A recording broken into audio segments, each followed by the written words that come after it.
evening to our presentation. For those of you that don't know, the League of Women Voters was founded in 1920 during the convention of the National American Woman Suffrage Association, which was about 6 months before the 19th Amendment was passed in this country, which, in case you didn't know, is what gave women the right to vote. From the beginning, it's been an activist group, and it's been nonpartisan. And one of the things we like to do is present events to the public for public education, and that's what we're doing this evening. I would like to make one announcement, and that is that we need some people to help with voter registration on May 12th, which is a Saturday, okay? If you're available to help, we need you to get in touch with Ruth, and we need help between 10:30 and 1. So that is, at the voter registration itself is at the Acme in New Providence, 10:30 to 1 on May 12th. So there you go. I am going to turn you over to Brenda, and she's going to introduce our speaker for the evening. Thank you for coming.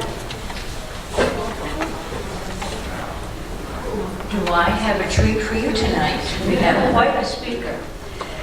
As you know, clean, safe water has been a hot topic in New Jersey, and not only in New Jersey, but in the whole country over the last few years. Hardly a day goes by when there isn't an article in the newspaper or on TV news about water. In fact, a survey done last November by nonprofit New Jersey Waterworks and NJ Future indicated that clean, safe water was at the top of the environmental priority among its responders. So everybody at grassroots is getting into this now and really concerned about it. Celebrating its 25th year, New York, New Jersey Baykeeper is one of the premier organizations leading in the charge to protect, preserve, and restore New Jersey's water. Our speaker tonight, Sandra Miola, is Communications and Outreach Director of New York, New Jersey Baykeeper. She manages legislative strategy, multimedia messaging, and press relations for Baykeeper. Sandra founded and was project manager of Baykeeper's plastic reduction campaign involving research, advocacy, and education. In addition, Sandra received an Environmental Champion Award from the U.S. Environmental Protection Agency for this work and was given an EPA Urban Waters Grant for her endeavors. She is a member of LEAD New Jersey 2016, the graduating class, and has a Master's of Arts in Public Policy and a Bachelor of Arts in Public Science from Monmouth University. Sandra will share with us New York, New Jersey Baykeeper's work in addressing clean water issues in our state that affect each and every one of us. Her topic is, all life depends on clean water.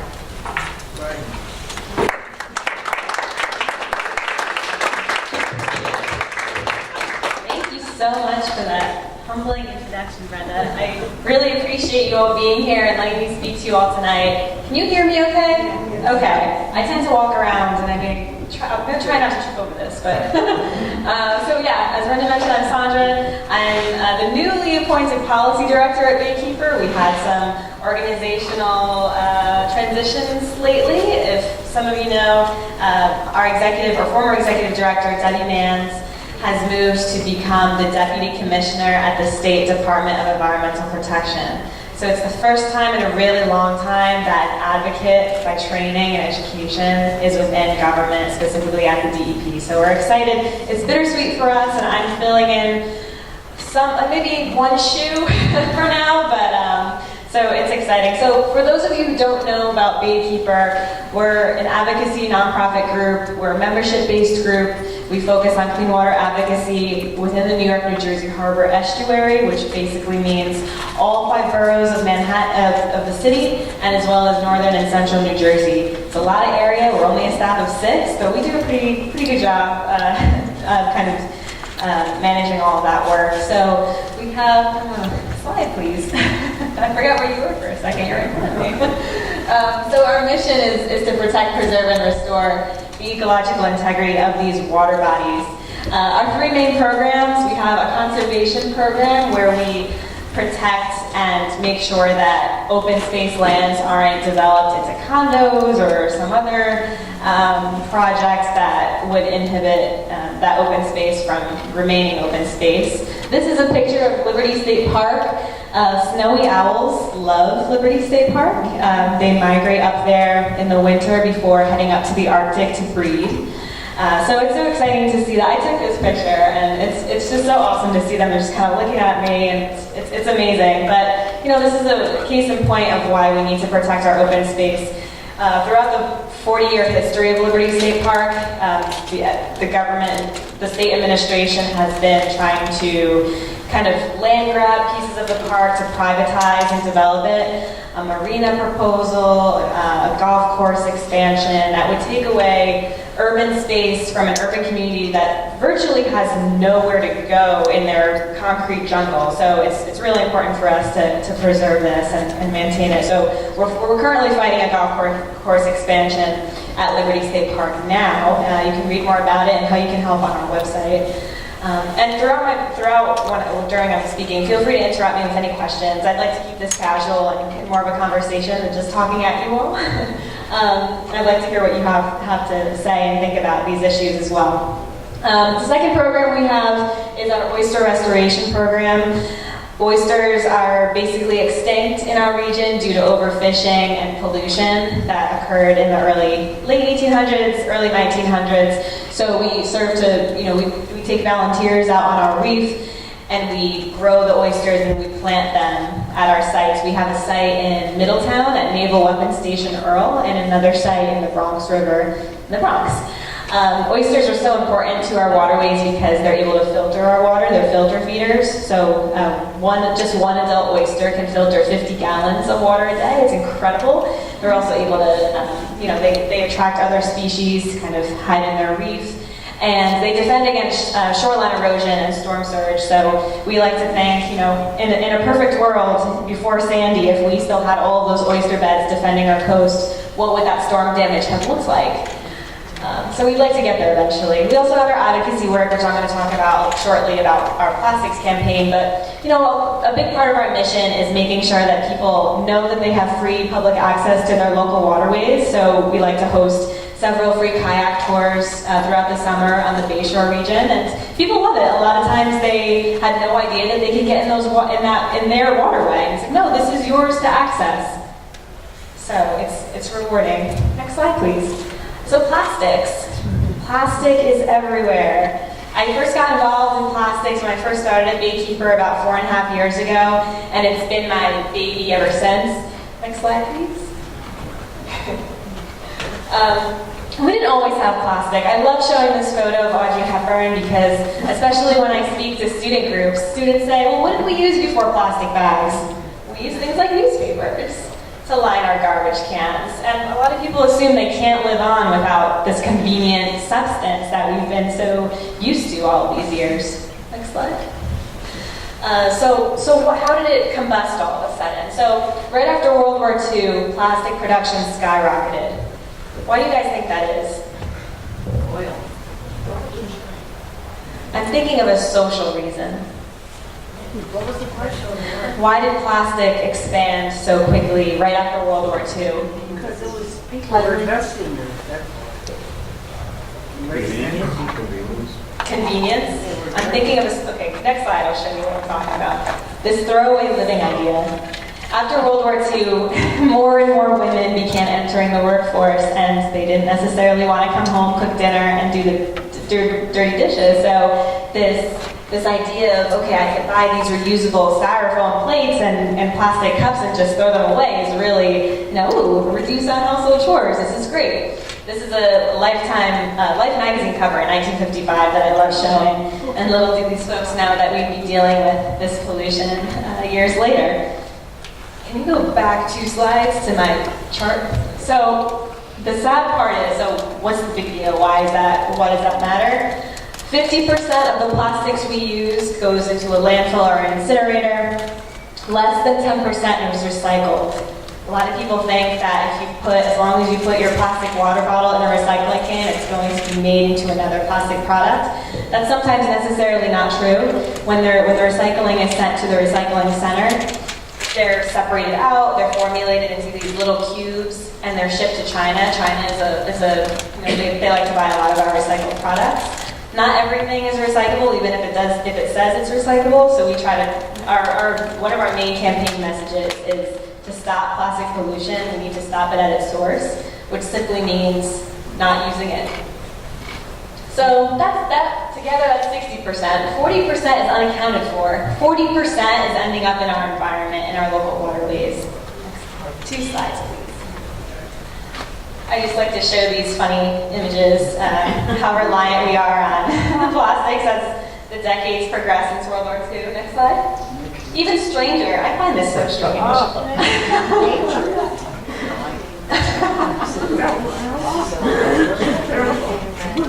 Next slide. So a lot of these plastics, unfortunately, do end up in our waters and on our beaches. This is right by my office. We're located in Matawan on the Bayshore area. Next slide. So how does it get in the water? This is such a common sight no matter what community you live in. This is actually in Newark, where low-income urban communities do see a lot more of the plastic pollutions littering their streets. So once it rains, plastic then becomes stormwater runoff, essentially. Next slide.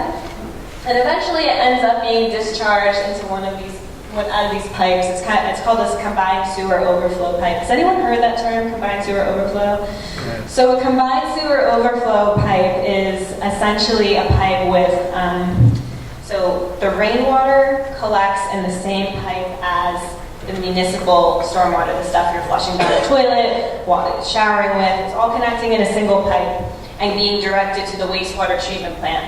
However, when it rains and the sewer infrastructure can't hold and support that volume of water, it's not going to the sewer treatment plant. It's being discharged untreated right into your local waterway. These are along the Passaic River. There's none around here, thankfully. They're usually in older communities like Bayonne, Jersey City, Newark, Harrison, Patterson, Perth Amboy, but the community, the surrounding urban, more rural, suburban communities do add to this problem because the upstream, downstream effect. So we tell people, try to conserve water when it rains so the system isn't being burdened. Every drop counts is what we like to say. Next slide. So plastics, going back to plastics. So what's the big deal, plastics in our water? So plastic is made from oil. Plastic never biodegrades. Next slide.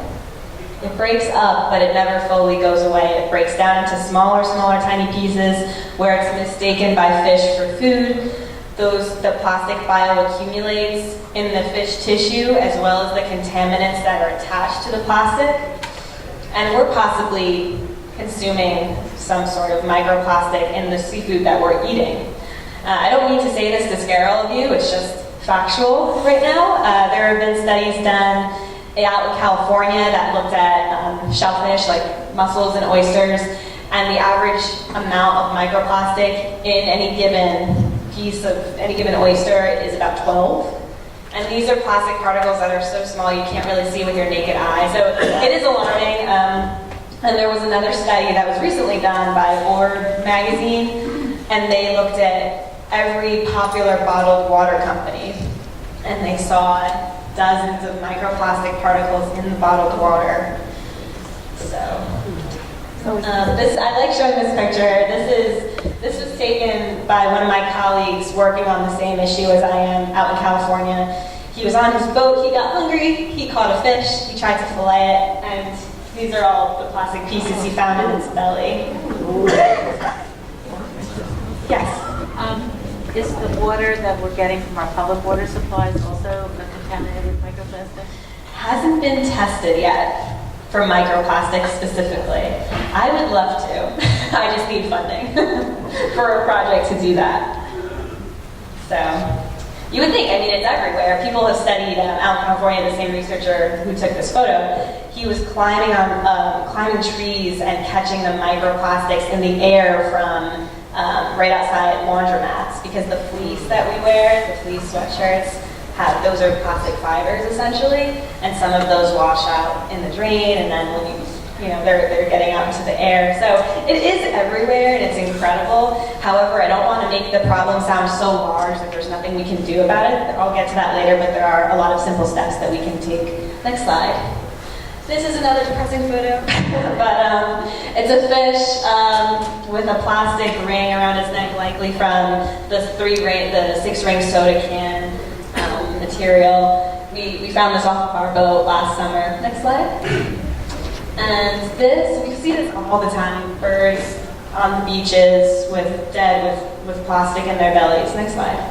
Even more alarming, this doesn't even look real, but it is real. This is a sperm whale that washed up on the Philippines, completely filled with plastic. It's incredible. Once plastic is in an animal's belly, it can't digest it. It's not organic. It's not food for them.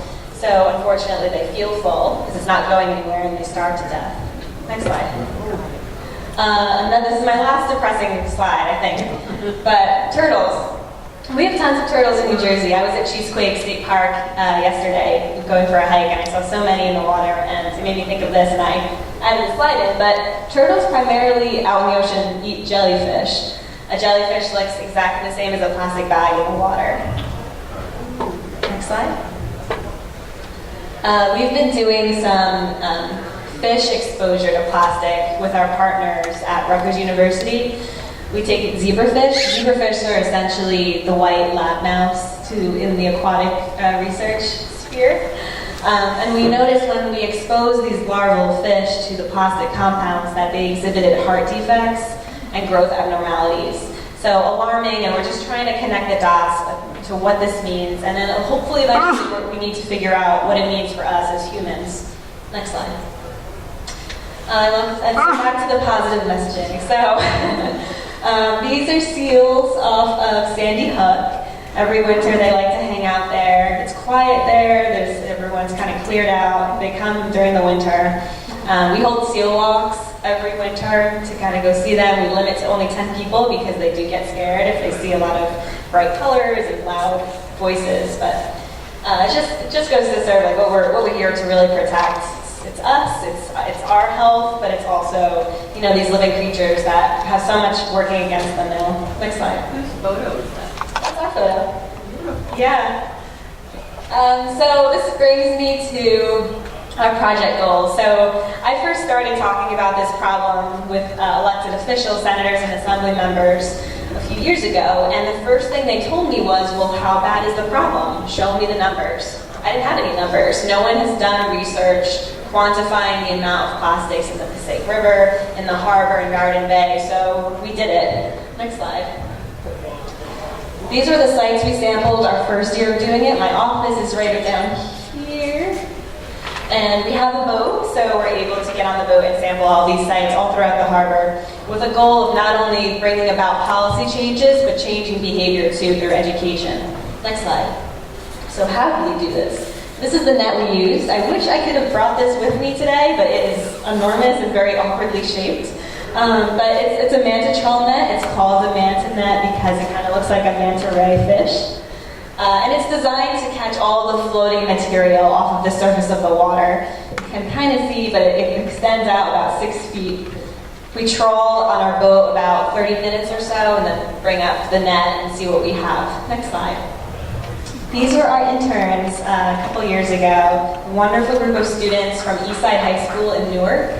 A lot of these students, I asked them when I was interviewing them, so what's the name of your local river? The Pacific River.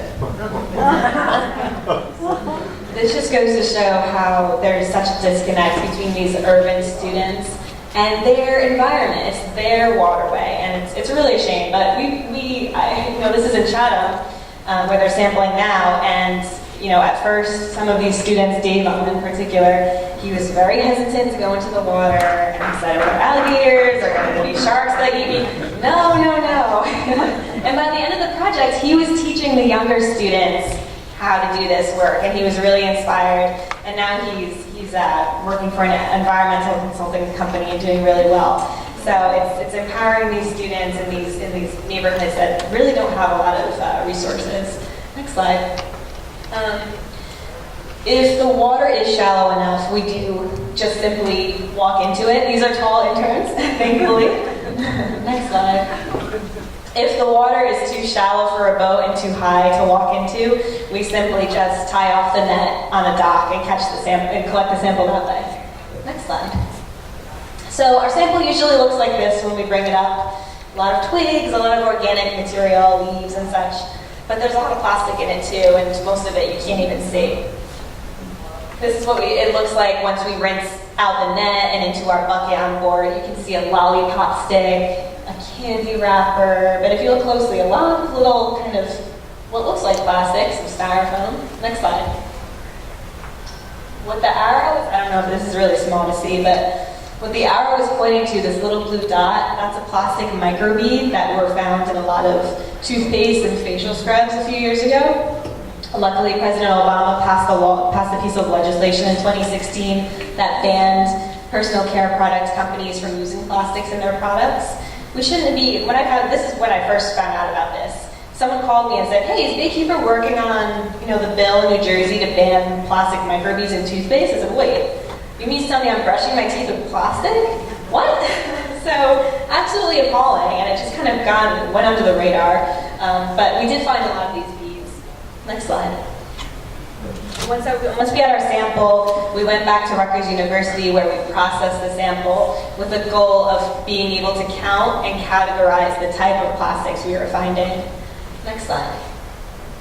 It's another picture of our students working in Eastside High School. This school did not have any microscopes, so we were able to donate one of our microscopes to them to be able to use. These are the students actually teaching their teachers how to use the microscope to be able to count the plastics.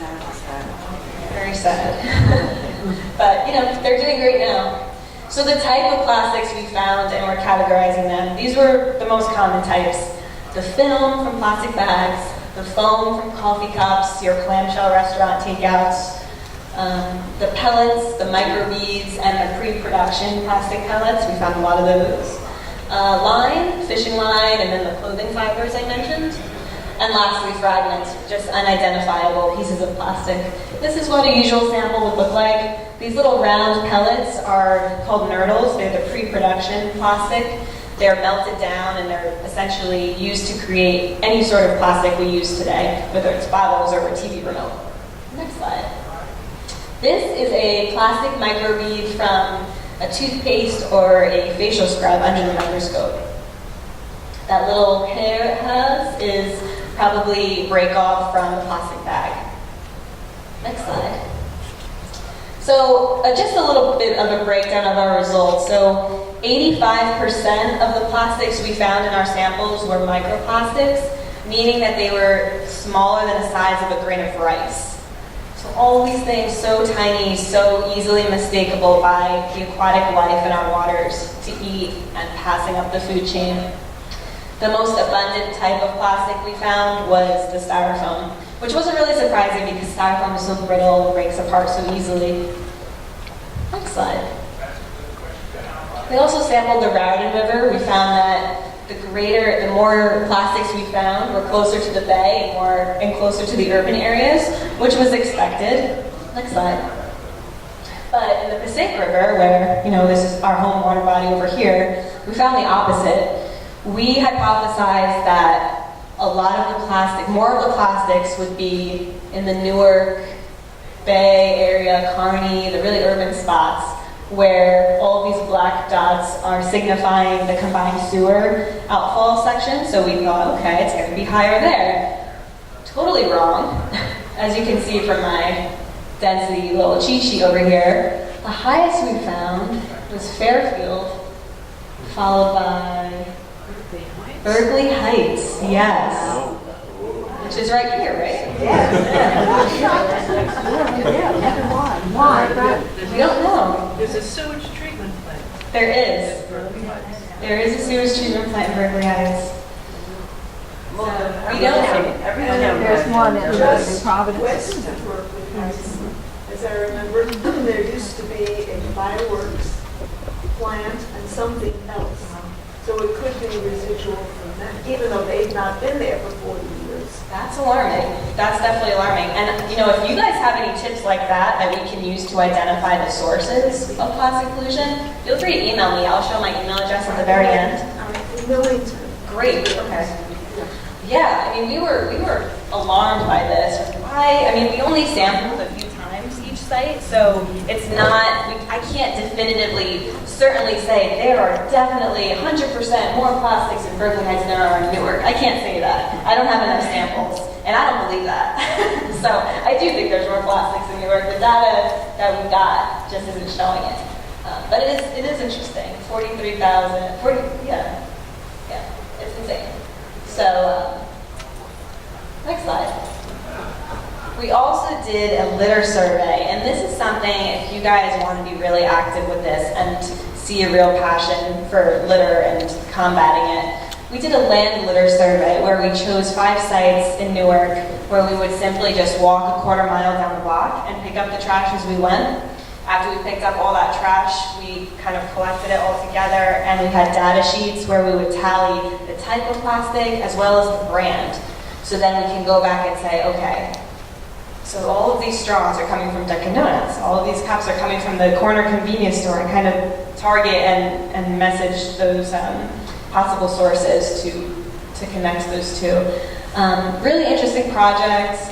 Community members from the Ironbound section of Newark helped us with this. It was really great to see them first start out, and they were kind of like just doing it for the money, and then towards the end, they were really inspired and said, I've had enough of picking up trash. This has to stop. And I tell folks all the time, like cleanups, local cleanups for Earth Day, we had a bunch this past week, are wonderful, and it's a great start because it's like Groundhog Day. Every week you can get back in there in your local park and clean up trash, but you have to get to the source. You have to stop the pollution at its source. You have to educate your community. So, I mean, this is one of the ways where we were trying to collect and have some data where the litter was so we can identify the sources and reach out to them. Really interesting study. Cigarette butts were the most abundant type of litter we found in this situation. Cigarette butts, they are styrofoam, so it is considered plastic. Next slide. Questions before I move on to the policy section? Okay, so connecting the science to policy. So as you guys remembered, I said earlier, our local senator told me to come back when I had data. So now I have data, and I'm still on? Okay. And we're working on these 3 pieces of statewide legislation right now. One is phasing out styrofoam, aka polystyrene, in all public schools and public universities. Kind of a no-brainer, especially since there's a growing body of research suggesting that the chemicals in styrofoam are leaching out into hot food and drink. Not really something we want our children and grandchildren to be consuming food out of. The second piece of legislation is prohibiting the intentional release of balloons. I'm sure you've all seen events like baby showers, weddings, memorial services where hundreds of balloons are released, like over here. Once a balloon is released, it is plastic. Once it's released, it's litter, and it usually ends up in our waterway. The third piece of legislation, which is a little contentious, and I'm sure I'll have questions about this from you guys, is establishing a fee on single-use plastic bags, the paper and plastic bags at the grocery store. The opponents of the bill will say, oh, it's a tax, you're taxing an already so heavily taxed state. However, it's a fee, and fees can be avoided by simply changing your habit. Remember that picture I showed of Audrey Hepburn? We didn't always have plastic bags. Bring a reusable bag to the grocery store. Don't even use a bag at all if you're just going in for 1 or 2 items. So this would be really great if New Jersey followed the lead of California and a lot of other states and cities that have done this nationwide. I get a lot of questions about this. Please don't be shy. I'm happy to explain. Yes.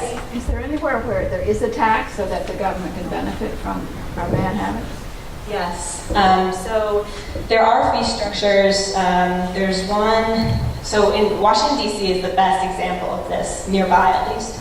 So Washington, D.C. has a 10-cent fee on both plastic and paper. half of that 10 cents, 5 cents goes towards the merchant, towards whatever store owner. It's like a line item on your grocery receipt. It's going directly to them for their costs.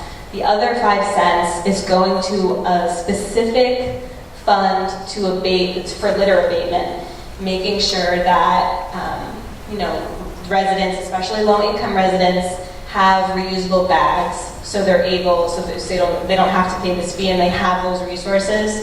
And those funds also go towards street cleaning and DPW folks who are working on, cleaning up the litter that's already there. And education, too, for the community. So, yes. Most of the towns on Long Beach Island, New Jersey, have banned plastic bags, Yes. and they charge 10 cents if Harvey you do not Cedars. bring your own bag. Right, Harvey Cedars just did that. It's really exciting. It's kind of a no-brainer. We've seen so many bags, especially centered around grocery stores. Like if you look up at the trees near a ShopRite, they're everywhere. And the average amount of time that we use a plastic bag from the grocery store is about 12 minutes, and then it sits in your pantry in your bag of bags for 20 years. So, yes.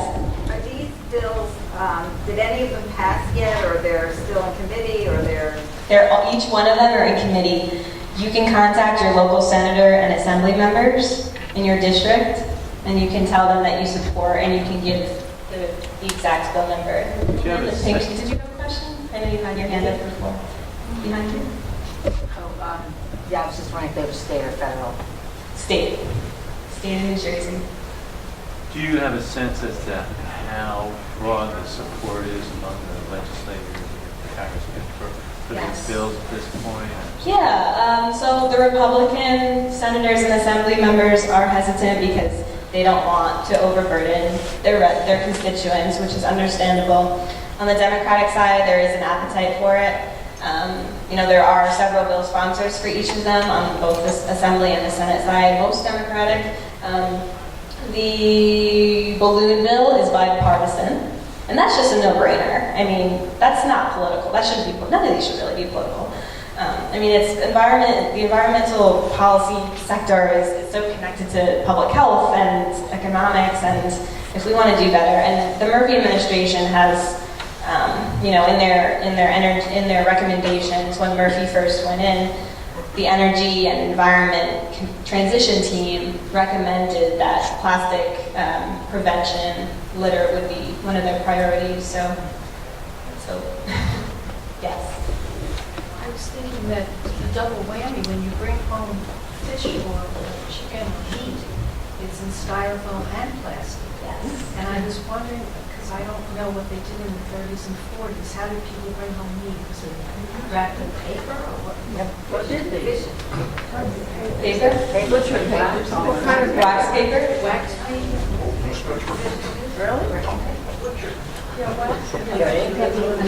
I'm hearing wax paper is the general consensus. Yes. I'm trying to remember what we used when we didn't have plastic bags, the paper bags, but then they tear. Yeah. Do you? When How my many? mother went shopping, and she bought a lot of stuff. And she used paper bags. For kids, and I can't remember what she came in with. It wasn't plastic. Double. Double bags. And also boxes. And they never Boxes. you would bring your stuff. And I was And like, now you can't get, unless you have some newspapers. How many of you currently use reusable bags when you go shopping? well, when they paid 5 cents at ShopRite, I did. But yeah, I had a couple dollars. Yeah, Do it all the time. right. Add it up. All the time. I do it all the But then time. they stopped it. The woman I was in back of today at shop in Berkeley Heights, Yeah. had filled up half a dozen of these reusable bags, whether they were canvas or cotton or another material. That's me. She was packing everything. Absolutely. Yeah. I just put it just like raw in my cart if I run out of my bag space, because then it's all going in the same place. I just put it in the trunk of my car and that's it. You know, my husband's Dutch, he's from the Netherlands, and I've been married for 20 years. And so every time we go over to see Grandma and Grandpa in the Netherlands, you know, we go to the supermarket, And for the last 20 years, you go to the supermarket in Holland, the Netherlands, and you just get one of the boxes that are, they pile up boxes at the side, and you pick one that's the appropriate size. And then you have to put your stuff in a box that you find. And that's what everyone does in the Netherlands, and they've been doing it for 20 years. It's funny because I never thought of it until now. And I'm going, every time we go to the Netherlands, we've got to find a box. Yeah. Is there an Aldi around here? Aldi does the same thing. Costco, yeah. I mean, the way you can think about it, if some of you are hesitant on, like what's the big deal? I'll just use a single-use bag. Think of it as a habit. The plastic bags you take from the grocery store is a habit. Think of it as changing your habit, bringing your bag. I mean, it took me a while, okay? I have the bags in my trunk, remember them. And then by the time, hopefully, if something like this does pass into law and the governor does sign it, it's going to be like no big deal for you, and you'll be able to be like, oh, okay, I'm already used to that. My habit is already changed. My granddaughter posted something on Facebook yesterday about I think it might have been Denmark, I don't remember, where they're running out of garbage and they have to import it because they recycle every bit and reuse it to create electric power. It's awesome. Yeah, and a lot of countries in Europe are so much ahead of us. Italy, France, they don't use plastics anymore. Yes. I know I visited my cousin in Seattle, and my sister in California has a separate box for vegetable matter that's collected. For compost? Well, I think it's also, as they're saying, for power usage. Okay. And I think the East Coast areas are way behind them. We are. I put my stuff down, but dispose all and I forget about it. But they are required to put it out there. That's great. And just to, I'll make a point for New York. New York City is usually so progressive, but they're in the same kind of situation as us. The only thing they've done to abate the litter is back in 2015, all of their public schools switched from the styrofoam trays to compostable trays, which is great. And just today, Governor Cuomo said to his colleagues on the Senate side, put a bill together for me, let's put a fee on plastic bags. So I really hope that New Jersey will be right behind New York. We are behind. I mean, I hope like in 10 years, I hope that single-use plastic bag, you can't even find one. Yes? What is the reluctance to use paper bags? So paper bags have a very, there's no net zero. If you use paper bags, you're still using, trees, and there's, a huge water usage element that goes into making paper bags. So the idea is to move away from that single use. The fee would be applicable to both paper and plastic. So the idea is to change that behavior, have folks bring their own bags. And part of that fee revenue would go towards making sure people have reusable bags by, using that fund for free reusable bag giveaways, especially in those low-income communities. What's the study, if any, of the bacteria that accumulates in reusable? Yeah. Because that's my complete hesitancy to doing it. I've heard that a few times now, but for me, it's kind of. I use my bags once a week, and I try to wash them once a month. That's on you, like as the consumer, to be cognizant and take the responsibility to wash your bag. Like I said, there really isn't a net zero, unfortunately. There's always going to be, no policy is perfect, but this is making sure that, we can get hopefully as close as we can to making it a significant change. Now a lot of the grocery stores are collecting, you have your plastic bags and you can recycle your plastic bags. Is that just trying to make us feel good about recycling? It doesn't really do anything. Correct. Somebody said they just throw them out after recycling. Exactly. Plastic bags can't be recycled. I've taken a tour, and you guys can reach out to your local, as a league, you can ask your local recycling center for a tour, and you can go. They will say that plastic bags clog up their system. They don't want plastic bags. They go directly to the landfill. And China is the only one that uses our bags. And they downcycle it, which means it's not created into another plastic product. It's downcycled into lumber, where then the lumber is. It's kind of like, think of it like McDonald's hamburgers has so much fill. the plastic bags that fill, not for the hamburgers, but for lumber and such. But yeah, I mean, now China doesn't want as much of our trash as we have given them in the past. They said, okay, we're having our own issues here in China, you know, stop sending us so much to us. So yeah, but those plastic bags aren't recycled. They're collected and they're most likely put in a landfill. I don't know if you're aware, there's a company in Virginia called Trex. We spoke a little bit about the bags, yes. the benches. Yes. I don't know if everyone's familiar with it, but this is a company in Virginia that actually pays, when it's on a commercial scale, I think there are multiple programs, but they have a program called Bags to Benches, and for like nonprofits or schools. And if you collect 500 pounds of the types of plastic bags you're looking for, they give you a bench. And what's interesting is that 95% of what that bench consists of is plastic, the film from plastic bags, and sawdust. So they don't cut down any trees. It's 95% plastic and sawdust. The other 5% I'm not sure about. But It's amazing. so that's a good story. Definitely. And they're actively looking for people to participate in their programs. That's great. What's the name of the company? It's called Trex, T-R-E-X. They make composite deck materials, flooring, the deck furniture, the railings, that sort of thing. And they last a lot longer, I think. Yeah, absolutely. It's synthetic. Yeah, Right. That's great. Exactly. Are there any statistics that show the correlation between these plastics that are in our water, the microplastics, and health, cancer rates, things like that? Unfortunately, not yet. Not yet. It's such a new body of research. We don't know just yet. But plastics, plastics are made from oil and they contain BPA and all sorts of nasty things that we, if we eat them, I can't imagine it'd be good as well. But yeah, it's. I hope we figure that out soon. Yes. So think about all of the foods that you purchase that are oil-based in a plastic bottle, and that's a unhealthy thing. The petroleum products are related to cancer. So unfortunately, I think mothers think that plastic is not breakable if you bought it in a glass jar, but the oil in that product can leach material from the plastic bottle. I don't buy any plastic container with food. Good. No?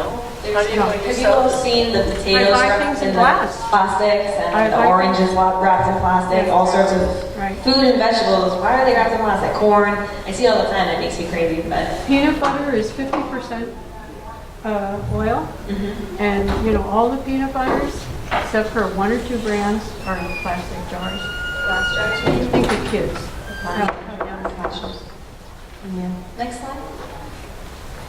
So these are just, I feel like I'm preaching to the choir a bit on this, but these are just a few simple things you can do. Single-use plastics are really what we're finding in the water. Just replace, like I said, the bags, or form your new habits. When you're out at a restaurant, make sure when you order a drink, say, hey, skip the straw, or no straw, please. A lot of people think like, oh, well, I don't want to drink out of someone else's, I don't want someone else's spit on me, but you're using the silverware that everyone else is using too, so what's the difference? If I have one of those, I'm a little crazy with this, so I have one of those straws that I carry around with me, the stainless steel or the glass one you can get.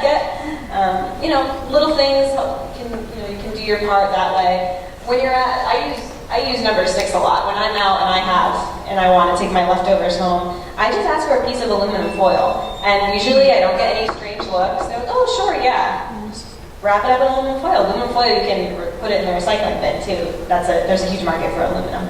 Yeah. So better than the styrofoam clamshells that you're going to throw out when you get home anyway. So my last little pitch to all of you, we are a membership-based organization. Every one of our members does help us especially when we have a legal suit. Our members give us a standing in court. And there's a lot of nice perks to becoming a member. You receive a monthly e-newsletter where you get a lot of tips and tricks and action alerts, ways to be involved. And we also have discounts for our kayak tours and eco cruises that we hold in the summer. A lot of fun stuff that we do. So please consider it. You guys seem really active and engaged in your community, and I think what I'm talking about tonight is something that impacts each and every one of you, and it's so important to be able to make sure that we leave this state and this planet as a whole a little better than we left it. Yes.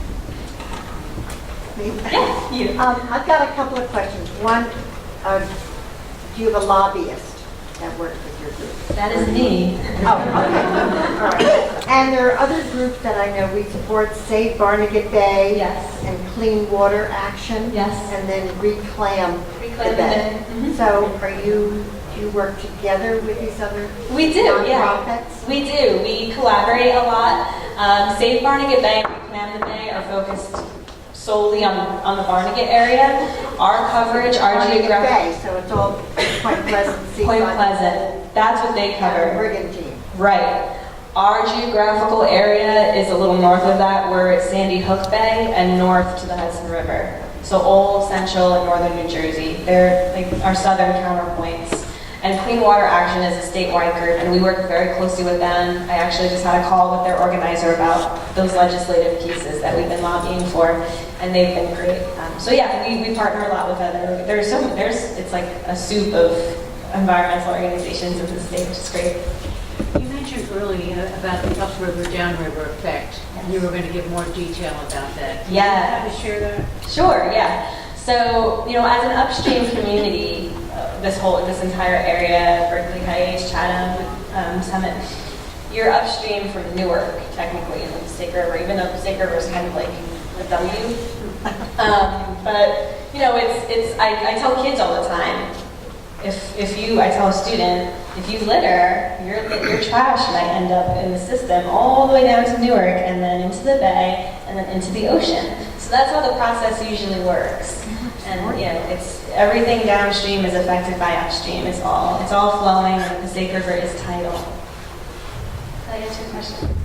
Yes. So you said you're non-profit, so where do you get most of your funding from? We get most of our funding from individual donors, the general public, and we receive private foundation grants where we apply for general operating support. We apply to other funders for a specific, like some of our funders fund the specific plastic work that I do. Some of them fund our campaign for fighting the Williams pipeline that we're currently opposing down in the Bay Area. And some very little government grants now, given the federal atmosphere. Yes. Work with the Sierra Club? Yeah, we work with Sierra Club, Clean Water Action, Clean Ocean Action. Yeah, we're working with Sierra Club right now on Liberty State Park. Protecting. We're working with Sierra Club on protecting Liberty State Park from the privatization proposals that I mentioned earlier. What are the chances of that not succeeding? I don't know. It's kind of a coin toss right now. So backstory is that Governor Murphy, Paul Fireman is the owner of the current golf course adjacent to the property at Liberty State Park. Paul Fireman wants to expand into the park to take away public land that the public uses. Paul Fireman was a significant donor to Governor Murphy's campaign. So we don't know what Murphy will do. He's taken his sweet time. He's being silent on the issue. We've put pressure on. We're urging the public to call his office and demand that the park stays free and green and open. We're nervous, definitely, but this is one of those things that if he's committed to being the greenest governor in the nation, he better not grant this bid for this land proposal, this land grab. I get all fired up about this, so I'm sorry if I start stomping around, but it's, so, I mean, if any of you feel passionate about Liberty State Park, call the governor's office, email DEP, and urge them to deny the bid. Wasn't there also also something going on with Ben White putting a second marina? Yes. Is that also dead? That's pretty much done now. Yeah. Yes. How do you spell that gentleman's last name? And the first name is Paul? Paul Fireman, spelled just like, Fireman? yep. Okay, thank you. You're very welcome. Is he a New Jersey person or? Yes. Is that related to the Trump course? How is that? Yes. This is the golf course that Trump golfs on. Liberty National Golf Course. It's, you have to pay. What's that? He asked if it was related. Trump doesn't own it, but Trump sometimes golfs at the site. This is a golf course that is only open to 250 members, and you have to pay a fee, an annual fee of $200,000 a year to be on it. Oh, wow.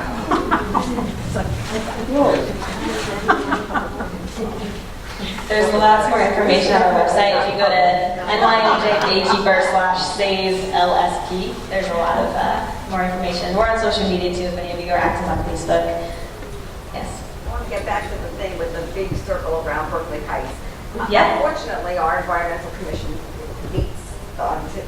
met today, so they couldn't come to this. But I want to go back and say to them, this is what you need to look at. So can we spell it out again in terms of the microplastics in the water from that could be in our sewer treatment plant? I mean, what they need to focus on is the sewer treatment plant or the stream that, I have it flowing around my backyard. Right. There are some tributaries that feed into the Passaic right near Berkeley Heights, so I don't know if it's coming. The thing is, we don't know for sure if Berkeley Heights has a lot of plastic. That was just our sample size on that given day. We didn't do enough. We only sampled the site twice, and that's how we got to that big number. But but that's not to say we find plastic in every single one of our samples. So something that Berkeley Heights can do as an environmental commission is advocate for some sort of either if they want to do a plastic bag fee and solely in Berkeley Heights, if they want to do a straw by request kind of ordinance, if they want to do the polystyrene, Rahway a few years ago did a polystyrene ban, and their food establishments use polystyrene anymore, something simple, and that's something that local government can easily do. A study is going to cost a lot of money and a lot of pushback with red tape, so I don't know if that's the route, and we don't know for sure that it's from that treatment plant. So is there a plan to look at some of these tributaries that come into the Passaic, upstream from Berkeley Heights? For Baykeeper, we just need the funding. That was through a grant that I received from the EPA. I'd like to. I've been keeping my eyes out for it, but if the town wants to go after a grant to solely look at plastics, then that would be great too.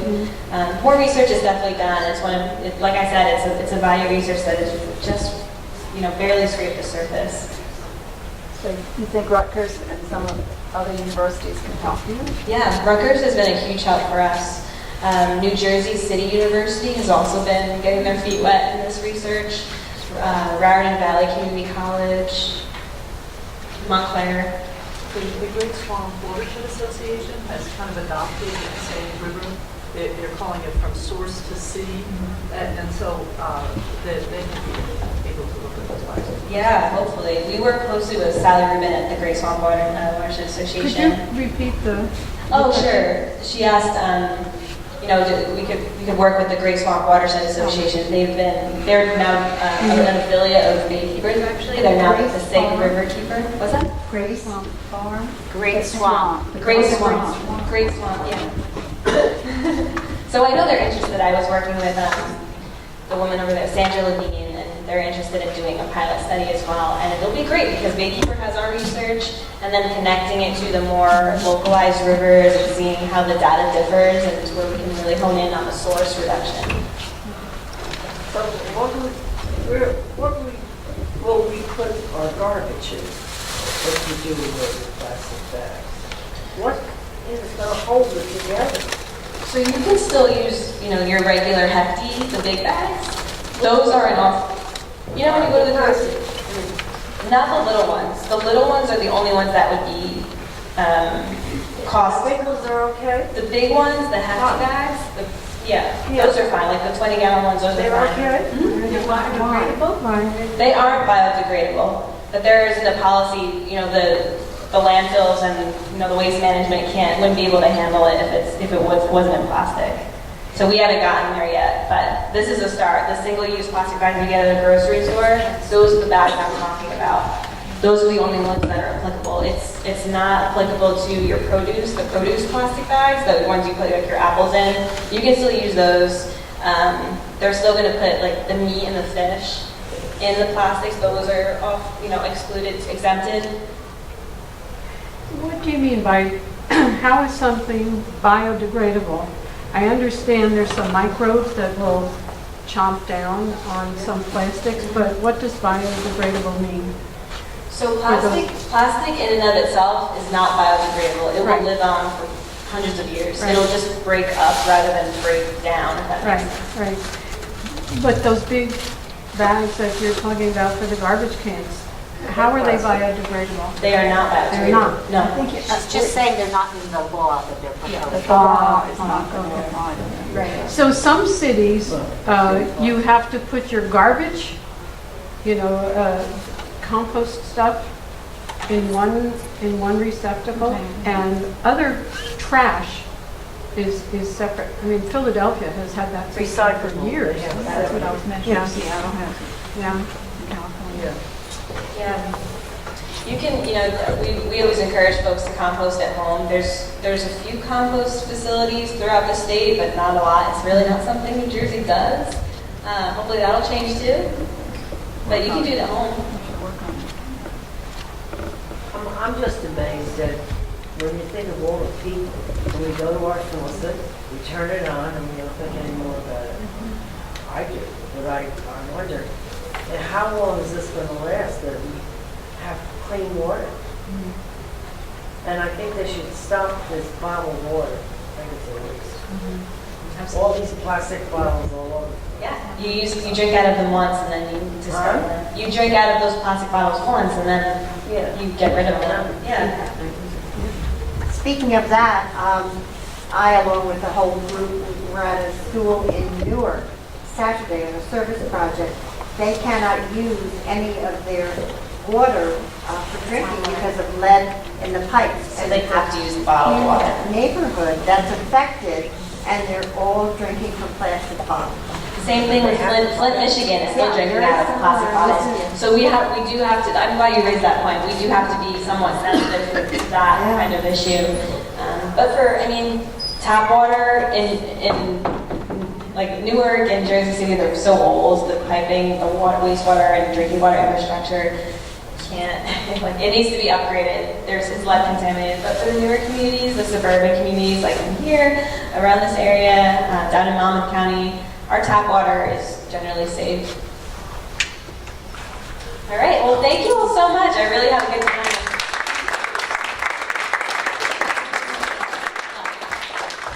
Email and our social media